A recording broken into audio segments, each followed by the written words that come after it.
brothers and sisters, don't undervalue and underestimate the strength that Allah's given you. Don't think I'm weak. You are strong by the will of Allah. You are strong. You need to make an effort and you need to promise Allah. We are here this evening. I sat here listening to speaker after speaker. And to be honest with you, in my heart I felt I need this reminder, I need that reminder, this is for me, that's for me. And I really would like to improve myself.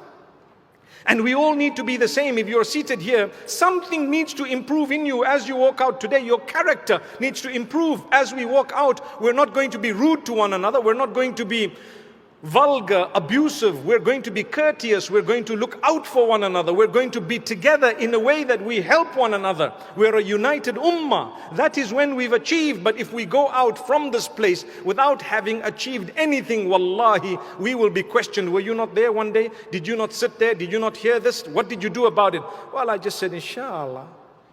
Come on. We can't do that. Bi-idhnillah. Are we going to change? Yes, inshallah. We say, yes, inshallah. Change for the will of, may Allah grant me a good change, positive change. May Allah strengthen me to do the right thing. May Allah subhanahu wa ta'ala help me to quit my bad ways, my habits. Ameen.